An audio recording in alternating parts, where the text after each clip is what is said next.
안녕하세요. 지난번에 예고한 대로 GTX-D와 9호선의 관계에 대해 좀 설명드리겠습니다. 슈퍼 9호선이라는 말을 썼는데 왜 썼는지 바로 시작하겠습니다. 우선 김포공항 경유를 좀 반대하는 의견들을 좀 살펴봤습니다. 크게 4가지 정도로 요약이 되던데, 첫 번째, 지자체 예타도 돌리지 않은 노선이다. 두 번째, 9호선과 중복된다. 골드라인과도 중복은 되는데 골드라인 터져나가는 거는 워낙 유명한 사실이니까요. 김포공항은 이미 많은 전철들이 지나가는 곳이다. 서울의 교통 인프라가 너무 집중된다는 정도로 요약을 할 수 있겠더라고요. 그 중에서 이 두 가지는 좀 같은 비슷한 내용이기 때문에 1, 2, 3 이 순서대로 좀 설명을 드려볼게요. 일단은 지자체 예타는 돌릴 필요가 없습니다. 지자체 예타가 무엇을 의미하는지를 일단 좀 알아야지 이 지자체 예타가 별 대단한 게 아니구나 라는 걸 알 수 있거든요. 첫 번째로 국토부님 여기도 관심 가져주세요 라고 좀 지자체가 국토부한테 징징댄다고 해야 될까요? 그런 개념으로 생각하면 되죠. 예를 들어서 GTX-D를 어떤 지역이 놓고 싶어요. 국토부 입장, 야 그거 돈 많이 드는데 왜 그걸 GTX-D를 너네 지역에 놔야 되지? 그러면 이제 지자체가 우리가 이렇게 예타 돌려보니까 우리 지역에 놓는 게요 타당성 효과가 좋다고 그렇게 나와가지고 건의드리는 거예요. 이제 국토부가 그래 알았어 한번 고려해볼게. 여기서 끝나는 거지. 이 지자체 예타가 절대적인 예상도 예정도 이런 거 아니거든요. 근데 이제 지자체들은 언론 플레이를 해야 되니까 자기네들이, 그리고 이제 세금을 최하 몇 억은 썼으니까요. 세금 들어갔으니까 언론 플레이 해야 되니까 자기네들이 자체적으로 만든 내용들을 GTX-D 노선도 예정 노선도입니다라고 말을 한다고 생각하시면 될 겁니다. 즉 국토부에 건의하기 위한 근거 자료이거든요. 그 이상도 이하도 없습니다. 물론 근거를 국토부가 보고 괜찮네 싶으면 진짜 그대로 채택되기도 해요. 대표적인 게 원종원대선, 터보광역철도가 그러죠. 하지만 꼭 그렇지 않은 경우도 있습니다. 그래서 경기도와 인천안 등 현재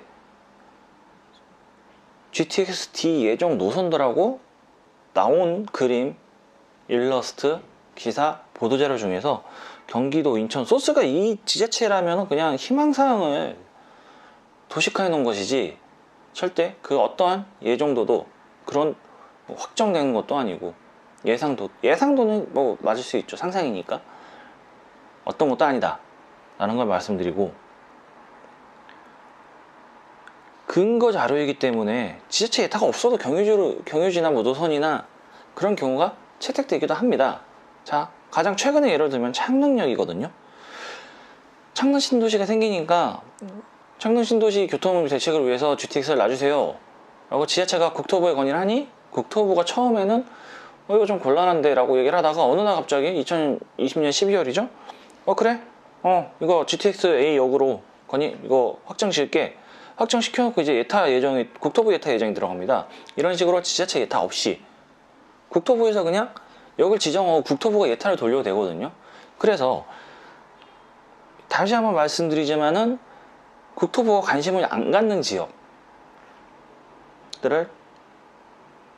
지자체들이 국토부의 관심을 끌기 위한 근거지, 이게 대단한 위력을 갖는다거나 팩트 체크 해가지고 지자체에서 예타를 돌려야지 국토부에서 이거를 채택합니다, 절대 그런 개념이 아닙니다.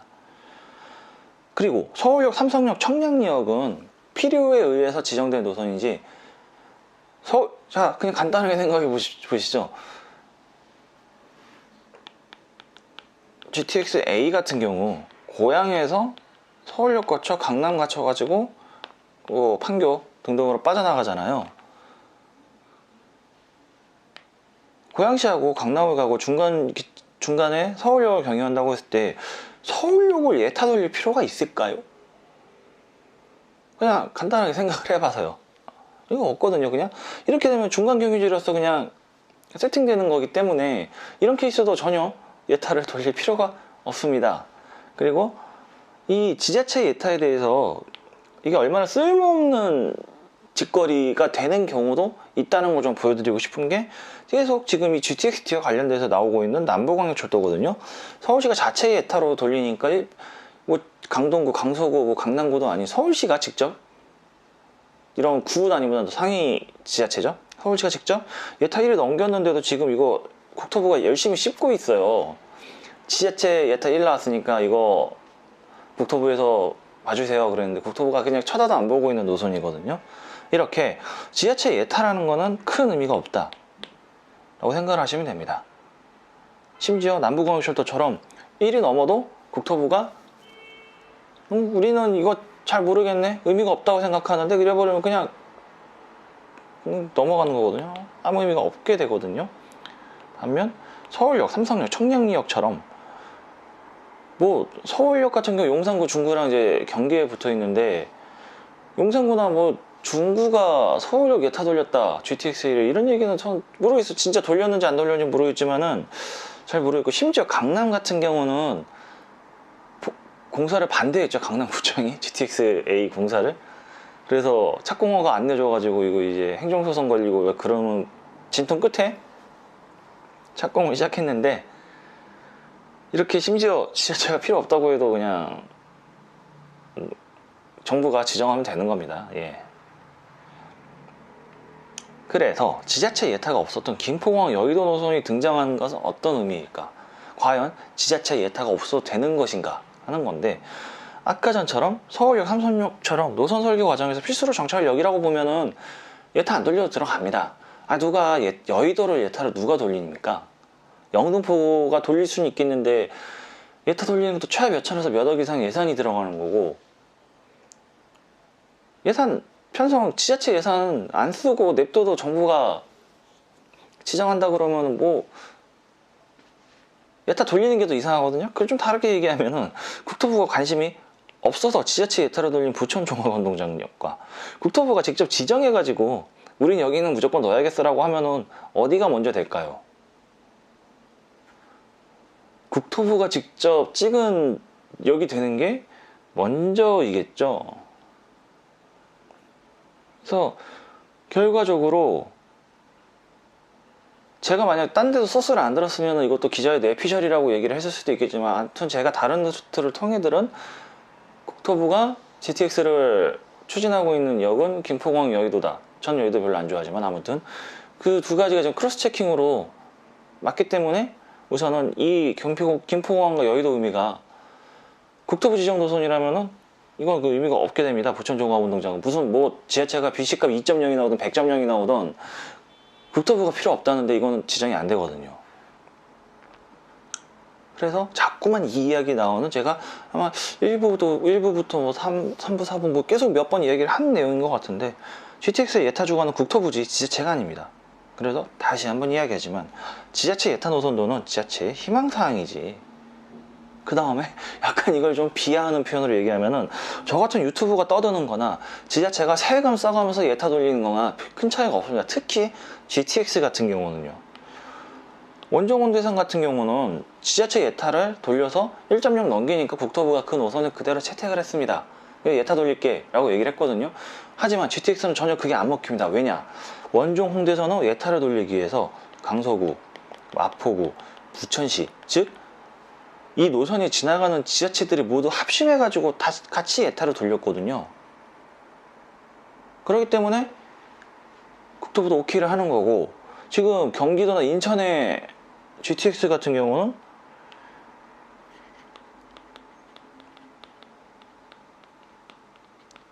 국토부가 7년째 싣고 있는 남부광역 급행철도에다가 경기도 좌, 경기도 우를 집어넣었거든요. 특히 이 경기도 인천하는 거의 특히 인천은 이제 좌쪽에 집중을 했고, 경기도 강동구는 우 쪽에 집중을 해가지고, 이 지금 굳이 이 예타를, 지자체 예타를 돌리겠다면 경기도 인천, 그는 경기도 이하의 하남, 김포, 서울의 강서, 양천도 뭐 노선 일단 밑으로 파고 들어가니까 뭐 들어간지 모르겠지만요. 아무튼 정차역 기준으로는 뭐 강서부터 해가지고 뭐 구로가 될 수도 있고, 동작, 사당역 같은 동작구니까요. 뭐 그 다음에 강남구, 잠실, 뭐 지자체만 10개 이상이 모아서 예타를 돌려서 이 값을 산출해 내도 국토부가 그걸 그 정도 되면 국토부가 고려할 수도 있어요. 근데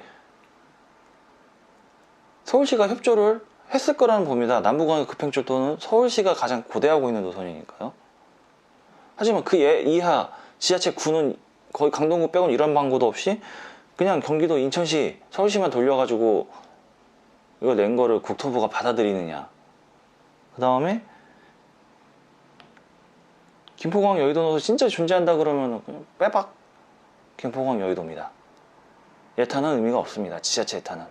제가 떠드나 이재명 경기도지사가 떠드나 국토부 입장에서는 동급이라고 생각을 하시면 됩니다.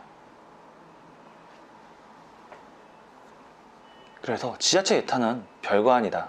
만약에 국토부가 지정한 노선이 있으면 그게 오리지널이고 진짜고 픽스다 라고 말씀을 드리고, 약간 좀 더 확신범으로 말씀드리자면은 김포공항 여의도가 필수 정차역 개념으로 국토부가 생각을 하고 있으면은 그냥 가는 겁니다. 김포공항 여의도로.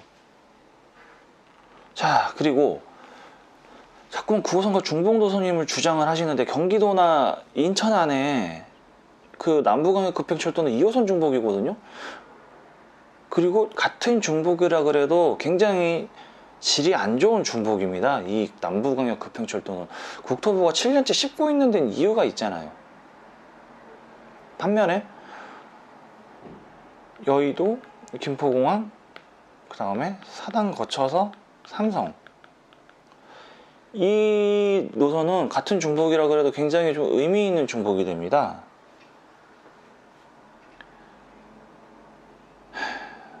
우선 남부광역철도에 대해서 좀 이건 일부에서 설명드렸는데 좀 더 디테일하게 설명드릴게요. 2013년에 서울에서 2호선의 수요 분산 및 고속화의 목적으로 만든 노선인데, 문제가 뭐냐면은 2호선은 2014년을 정점으로 이용객이 줄어들고 있습니다. 이거는 이제 교통공사에서 발간한 자료를 제가 참고를 해봤었는데 2014년에 82만까지 찍고 81만, 2015년, 16년, 17년, 18년 쭉쭉 가다가 2019년 80만까지 떨어졌거든요. 이용객이 더 이상 확장 이용객이 증가를 안 하는 노선이 되는 거고, 반면에 같은 기간 동안 2014년에 9호선은 14만이어서 2019년에는 22만으로 이용객이 증가했습니다. 이용객이 정체 상태에서 하락세로 접어든 노선을 급행으로 만드느냐, 안 그러면은 14만에서 22만으로 급격하게 증가하고 있는 노선의 급행이 있음에도 불구하고 급행이 있으니까라고 하겠죠. 그런데 이쪽을 9호선을 더 개발을 시키느냐의 선택이거든요. 또 한 가지, 2호선은 순환선이에요. 순환선의 장점이 엄청난 대한민국의 슈퍼 지하철의 2호선이죠. 하지만 확장이 안 됩니다. 뱅뱅 돌아가는 노선이니까. 그렇기 때문에 2호선은 잠재력이 바닥났다 라고 단언하겠습니다. 이게 굉장히 좀 안 좋은 의미처럼 들릴 수도 있겠지만, 대한민국 서울 수도권 모두 통틀어서 한반도 이남 혹은 뭐 한반도 전체로 뭐 봐도겠죠.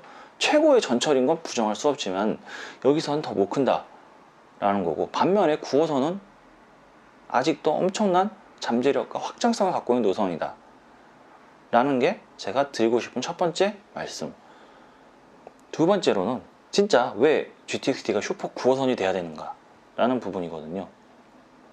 9호선을 다시 한번, 뭐 이것도 여러 번 말씀드린 것 같은데 좀 현재 미래 과거를 짚어보면, 원래 9호선의 계획은 강서와 강남을 잇는 노선이었는데 여기다 공항철도, 그 다음에 골드라인이 붙으면서 수도권 서부와 강남을 잇는 노선으로 노선이 확장됐습니다. 여기는 뭐 도시철도의 개념에서 이제는 광역철도로 확장이 됐죠. 물론 이제 이런 거 있습니다. 9호선이 계획되는 게 90년대 중반부터 나왔고 이미 이 당시에 공항철도도 같이 계획이 됐었거든요. 아무튼 이제 9호선의 미래는 대곡 소사선까지 붙기 때문에 서남부, 서북부, 서부와 강서, 강남을 잇는 노선입니다. 고향에서 마곡을 가려면은 김포공항에서 9호선, 5호선 환승해야 되죠. 시흥에서 여의도를 간다. 김포공항에서 대곡 소사선 타고 김포공항까지 오신 다음에 김포공항에서 9호선 급행 타고 여의도 가셔야 되잖아요. 그쵸? 점점 이용객이 늘어나고 있고 서부와 서남부 인구도 계속 증가하고 있고, 그럴 경우 지금 이 8량까지 지금 9호선의 최대 증차 가능한 1편성에 증차 가능한 양은 8량이거든요. 이 수요를 감당 못한다고 봅니다. 지금 9호선 혼잡률이 4량일 때 200% 이상이었다가 6량으로 늘어나고 170 정도로 낮아졌거든요. 게다가 지금 일단 코로나19 때문에 2020년은 전반적으로 대중교통의 이용률이 감소한 상황이니까 이런 특수한 상황이 끝나면은 다시 증가할 건데, 김포, 검단, 그 다음에 청라도 마찬가지고, 뭐 검암 쪽에서도 뭐 신규 아파트인지 오피스텔인지 뭐 분양이 계속 공급되는 걸로 알고 있습니다. 예, 아무튼 그런 식으로 인구가 증가하고 있고, 또 한 가지, 여의도 같은 게, 여의도 경우에 하면 신안산선, 특히 신안산선에서도 지금 여의도까지 온 다음에 D를 타고 강남으로 가실 수 있거든요. 혹은 여의도, 김포공항까지 뭐 급행 전부 다 미어 터져 나가는 그런 노선이니까 수요를 분산시키는 목적 충분히 가능하고, 그 다음에 수도권 전철 중에 지금 2020년인가 19년 기준으로 혼잡률 200%를 유일하게 넘는 노선이 공항철도 골드라인인데, 김포공항을 경유로 하는 공통점이 있죠. 특히 공항철도 같은 경우는 개항에서 김포공항 구간이 200%가 넘고, 골드라인 같은 경우는 지금 2021년 올해 1월에 정하영 김포시장이 언급을 했는데 한 혼잡도가 260인가 280% 된다 그러더라고요. 이게 예전에 몰라도 요즘 현대 수도권 전철에서 혼잡률 260에서 280, 이건 말도 안 되는 수치입니다. 아무튼 이런 내용들을 한번 정리를 해보면은, 인구 증가, 인구는 증가하고 있고 8량은 늘어난 8량을 감당을 해도 이게 감당이 될까 하는 의문. 당연히 국토부에서 김포공항, 그 다음 여의도 노선을 예타를 돌린다면은 9호선의 백업 목적은 당연히 신경을 안 쓸 수가 없기 때문에 이 부분, 미래의 9호선의 혼잡률이 어느 정도로 올라가거나 낮아질까는 예타에서 아마 조사가 되지 않나 합니다. 제 생각으로는 8량까지, 4량, 6량, 8량까지 가더라도 인구가 증가하고, 대곡 서사선 지금 개통도 안 했거든요. 개통하면은 혼잡률이 굉장히 높아질 것으로 보고, 9호선 같은 경우 또 다른 특징이 그러니까 이제 김포공항에서 꽉꽉 채워서 뭐 그 다음에 마곡나루, 가양, 당산, 여의도 끊임없이 타고 내리거든요. 예를 들어 제가 방금 공항철도를 예로 들었는데, 공항철도 같은 경우는 청라국제도시에서 개항 전까지는 그렇게 널널하다, 개항에서 급격히 많이 타가지고 김포공항에서 강남 가는 분들이 많기 때문에 개항 김포공항의 혼잡도가 대단히 올라갔다가, 김포공항에서 서울역까지 가는 혼잡도는 그보다는 많이 낮아집니다. 뭐 여전히 많이 타고는 있습니다만은. 그렇지만 9호선은 거의, 저는 뭐 이제 3구간은 제가 안 타보니 전혀 탄 적이 없어서 모르겠지만은, 여의도 이후부터도 뭐 사당, 이거 정확하게 제가 모르겠지만은 급행 노선이 뭐 동작, 뭐 사당, 뭐 그런 식으로 가겠죠. 사당은 아니고 뭐 고속터미널, 신논현 쭉쭉 가는데 끊임없이 환승과 급행으로 인해 타고 내가 에버리지 전체적인 혼잡률이 굉장히 복잡한 상황이고, 여기 이제 대곡 소사선 추가되면은 안산, 시흥, 부천 고양까지 다양한 지역, 마곡부터 여의도, 강남, 당산 등등을 이동하시기 때문에 8량은 힘들다. 9호선은 한계에 부딪힐 것이다, 10년 내로. 따라서 9호선의 슈퍼 9호선의 목적으로 GTX-D가 필요하다라는 것을 주장을 합니다. 계속 이어서 되는 건데, 이렇게 김포공항, 여의도, 강남 라인은 엄청난 장점이 있죠. 빠른 사업 추진이 가능합니다. 왜냐? 예타값이 보장이 됐거든요. 이미 지금 9호선의 수요로 지금 결과가 증명하고 있는 노선입니다. 이 노선은. GTX-B 같은 경우는 지금 예타는 어쩌지 통과를 했는데 지금 민자적 격성에서 계속 빠꾸 먹고 있잖아요. 이럴 가능성이 지극히 낮거든요. 만약에 예타 혹은 민자적 격성에서 이 슈퍼 9호선이라고 제가 지칭하는 GTX-D가 이 노선에서 예타 값이 낮게 나온다라고 하는 경우 단 하나의 경우입니다. 9호선의 수요가 제가 생각한 만큼 안 늘어나는 경우, 딱 그 케이스지. 9호선이 8량도 미어 터질 거라고 10년 내에 예측이 되면은 얘는 무조건 됩니다. 예타값이 높게 나올 수밖에 없고, 아니 김포공항 여의도 강남 노선을 싫어하는 건설사가 있을까요?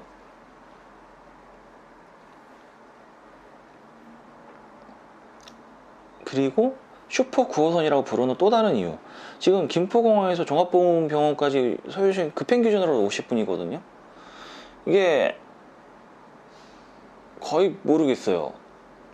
저는 40분을 넘어가기 시작하고 나서는 대중교통의 그 기능이 상당히 감소한다고 생각합니다. 예를 들어서 5호선을 좀 예로 들죠.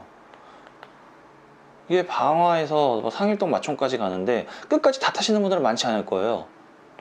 방화에서 뭐 김포공항 마고 여의도 강남 종로까지 보통 가시고, 그 다음에 이제 뭐 양천 목동이나 영등포에 타신 분들이 뭐 종로까지 가시고, 그 다음에 이제 종로나 이제 서울 한강 이북 구간에 타시는 분들은 이제 뭐 고덕 쪽으로 가시고, 이런 식으로 구간 끊어 타는 케이스지 끝에서 끝을 관통하는 노선은 아니거든요. 하지만 이 끝에서 끝을 관통하는 노선, 서에서 동 이 지역을 관통하는 슈퍼스피드의 노선은 필요합니다. 그리고 이미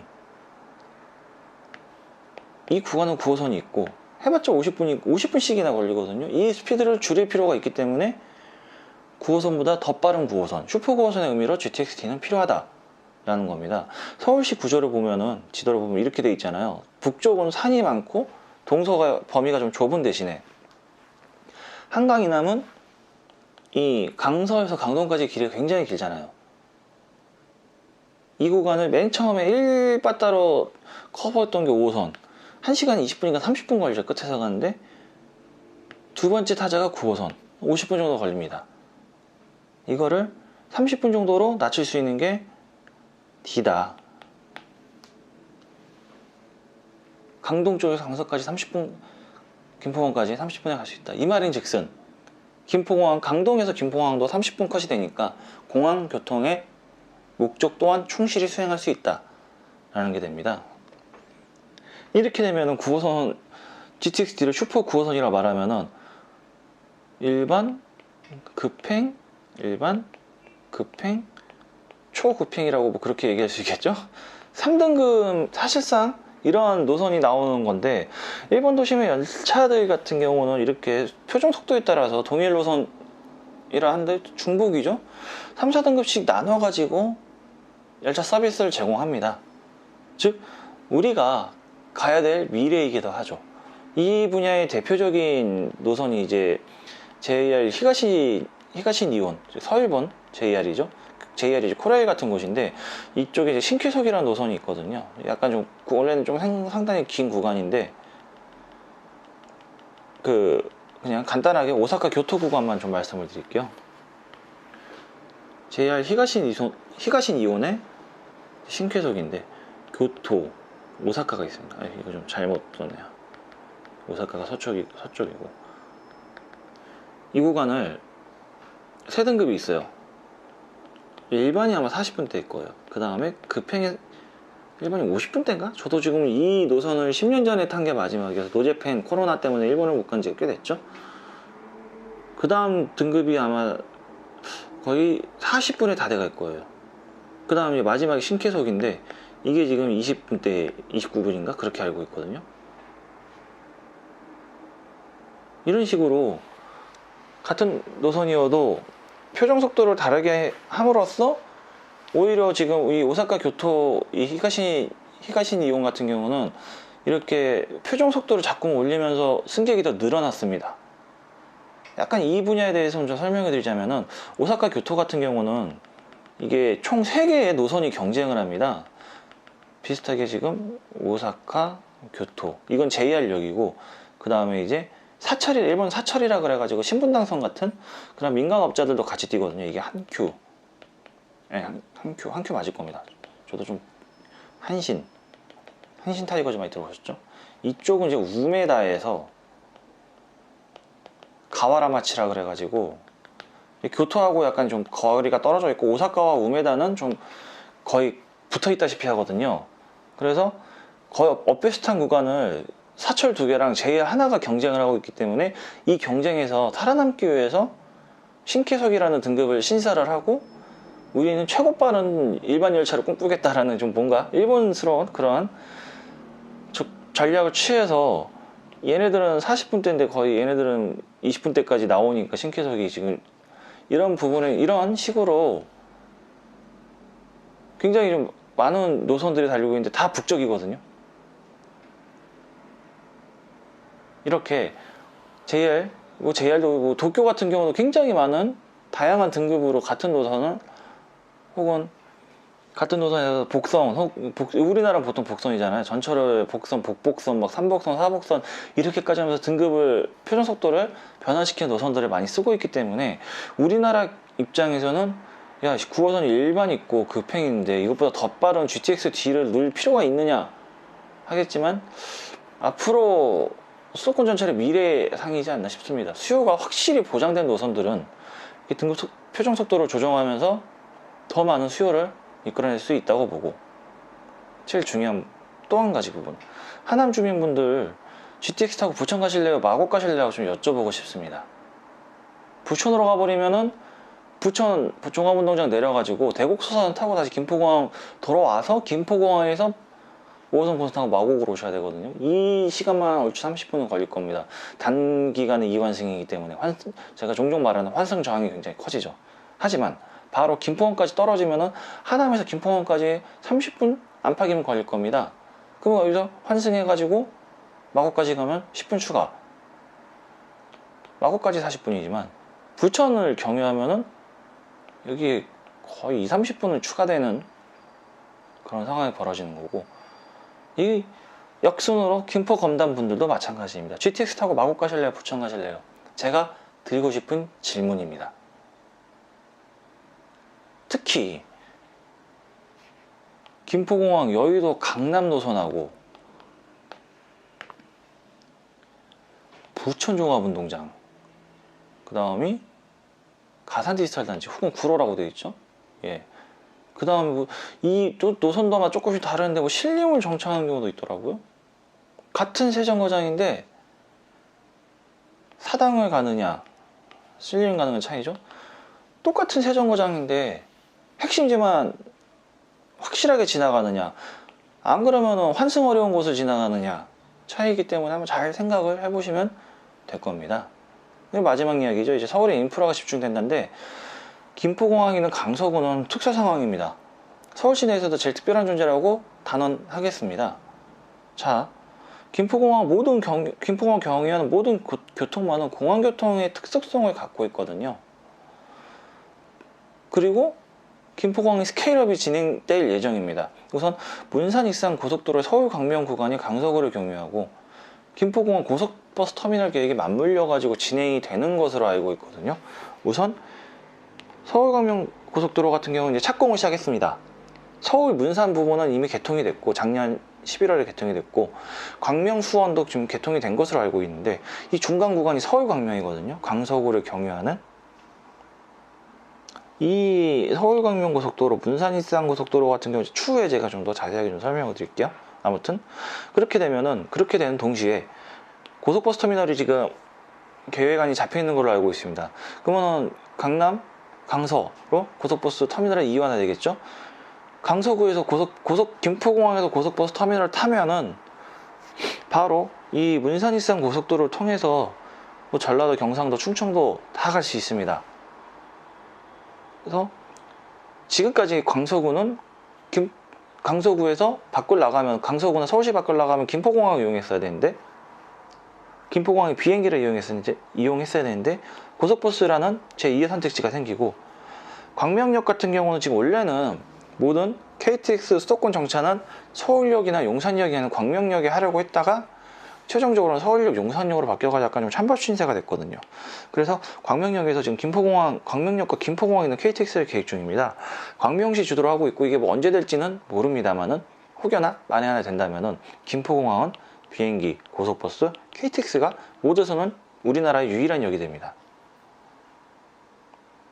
이 정도로 지금 원거리 대중교통망의 스케일업이 진행되고 있는 곳이 김포공항 뭐 또 있을까 합니다. 뭐 고속버스와 KTX가 만나는 곳은 있을 수 있겠지만 거기다가 비행기까지 만난다.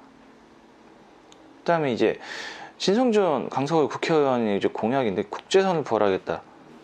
이 부분은 제가 추후에 좀 인천공항과 김포공항의 공항 파트를 따로 설명을 드릴 예정이거든요.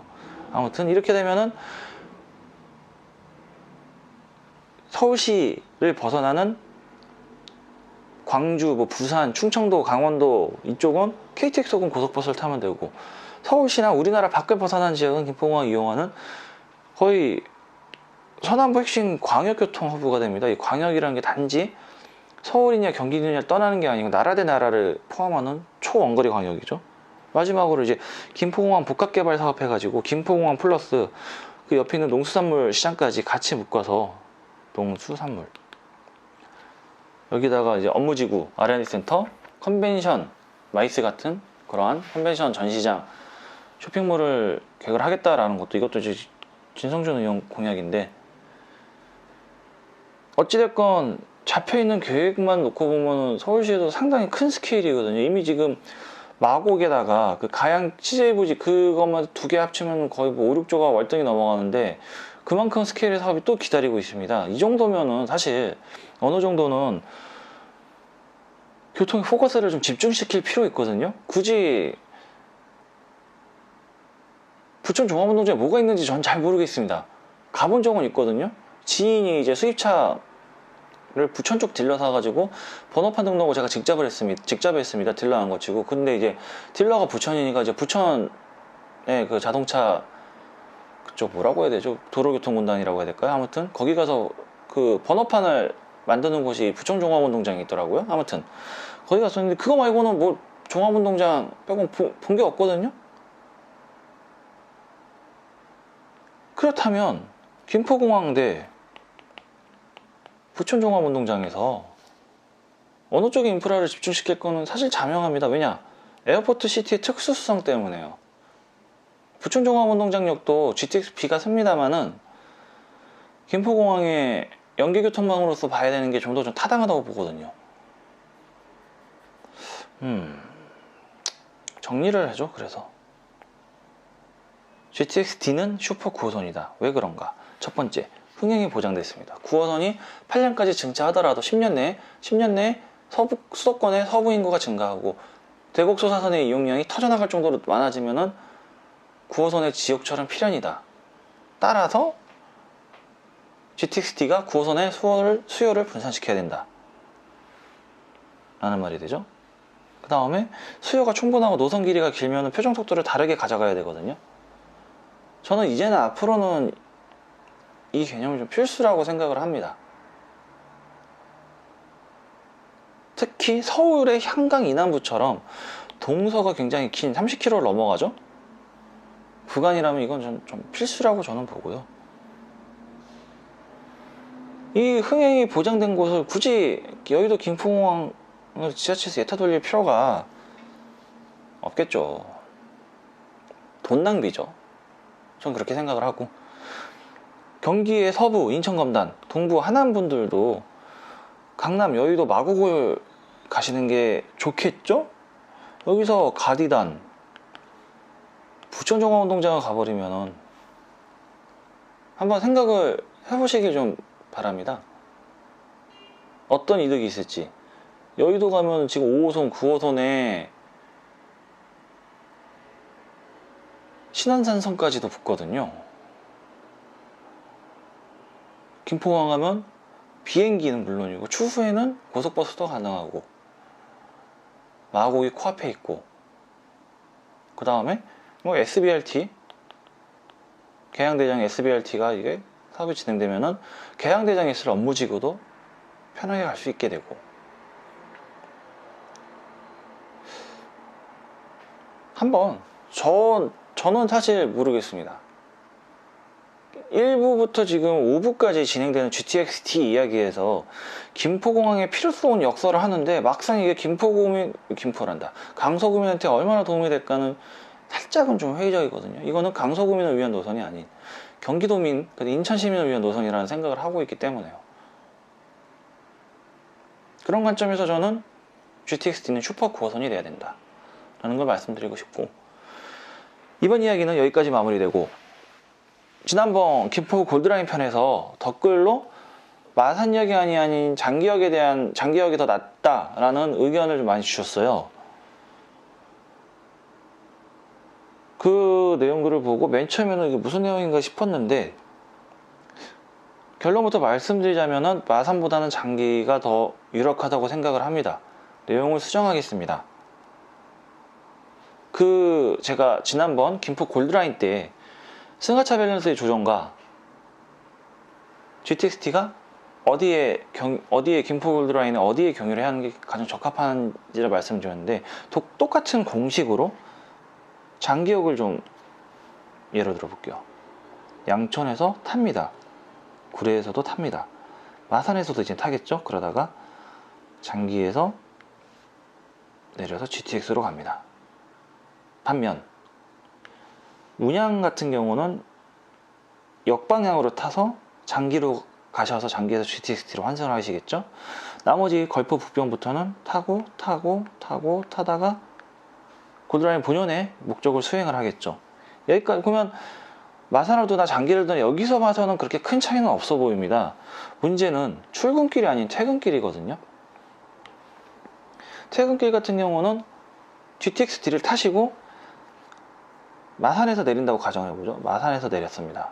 문제는 뭐냐면 장기역이 수요가 굉장히 큰 역으로 알고 있어요. 근데 GTX 같은 경우 6량에서 8량이고 골드라인은 2량이거든요. 한 번에 마산역에서 내려가지고 어떤 이제 이거를 뭐 그냥 쉽게 구례, 그러니까 양천은 저도 뭐 덧글 보고 저도 사실 잊고 있었다가 좀 생각나는 건데, 양천은 이용객이 많지 않잖아요. 그쵸? 그러면은 마산에서 구례를 가시는 분들을 골드라인을 타기 위해 대기를 하실 거고, 마산을 기준으로 장기 운양을 가시기 위해서 플랫폼에서 대기를 하실 건데, GTX가 8량이면은 이 인원이 지금 2량 플랫폼에 맞춰진 골드라인의 대기실, 그러니까 골드라인을 타기 위해 기다리는 공간이 너무 협소해질 가능성이 좀 크다고 생각을 합니다. 만약에 마산이 아닌 장기가 GTX-D로 환승역이 지정돼서 돌아오는 퇴근길 방향은 뭐 김포공항에서 타실 수 있고, 뭐 강남이나 삼성이나 뭐 사당이나 여의도 타셔서 쭉 오신 다음에 장기역에 내리시면은, 장기역이 최종 목적지이신 분들은 그냥 역사 밖으로 나가버리시면 되거든요. 그러면은 구례 마산으로 가는 수요가 됐건 운양으로 가는 수요가 됐건 전철의 2량이라는 골드라인의 역구조를 커버가 충분히 되는 수준의 승하차 구조가 이루어질 것으로 보입니다. 다시 요약하자면은 8량의 GTX를 예로 들었을 경우 8량이 일부는 구례로 가겠고, 일부는 마산 장기로 장기 운양으로 가겠고, 일부는 마산에서 하차를 하시겠죠. 그런데 장기 운양으로 가시는 이 환승을 하시기 위한 분들이 너무 많기 때문에 역 규모를 봤을 때 감당을 못할 가능성이 크다. 그렇기 때문에 마산보다는 장기가 더 낫지 않나 하는 전편의 내용을 수정하겠습니다. 그 5부 때도 제가 말씀드렸다시피 굉장히 제한적인 관점에서 골드라인의 혼잡도를 낮추고 승하차 밸런스를 끌어올리면서 GTX-T가 멈추기에 괜찮은 역이라고 말씀드렸잖아요. 아니나 다를까 그 한계점을 여실히 보여주는 부분이 이러한 잘못됐다고 하기는 뭐하죠? 확정된 건 아니니까 생각의 변화를 일으킬 수 있는 요인 중에 하나고, 당연히 덧글러서 많은 의견을 주시면은 제가 몰랐던 부분을 알기 때문에 제가 잘못 생각하고 있는 부분 혹은 다르게 생각하고 있는 부분을 고칠 수가 있습니다. 그래서 욕설, 지역 비하는 좀 제발 자제 부탁드리는 게 제 개인적인 신정인데, 제가 생각한 건 다르다, 무조건 댓글을 남겨주시면은 제 생각의 100% 진리도 아니고 제가 신도 아니고 뭐 진짜 뭐 국토교통부 장관의 대통령도 아니기 때문에 제 생각은 언제든지 변할 수 있고, 그 변할 수 있는 근거를 많이 주실수록 당연히 제가 이 만들고 있는 강서구 이야기라는 유튜브 컨텐츠의 질이 더 성숙해지겠죠. 그래서 오늘 이야기는 여기까지 드리고, 다음 이야기로는 Y자 분기 인천공항 지선이 지금 청라, 특히 청라 용종, 청라 뭐 루원시티 계양 그 뭐라더라고 이걸 뭐 영청 루게라고 하던가요. 아무튼 이분들이 좀 주장을 하시는데 그 부분에 대한 좀 이야기를 집중적으로 하고 SBRT까지 좀 같이 묶어서 말씀을 드리겠습니다. 오늘은 여기까지. 감사합니다.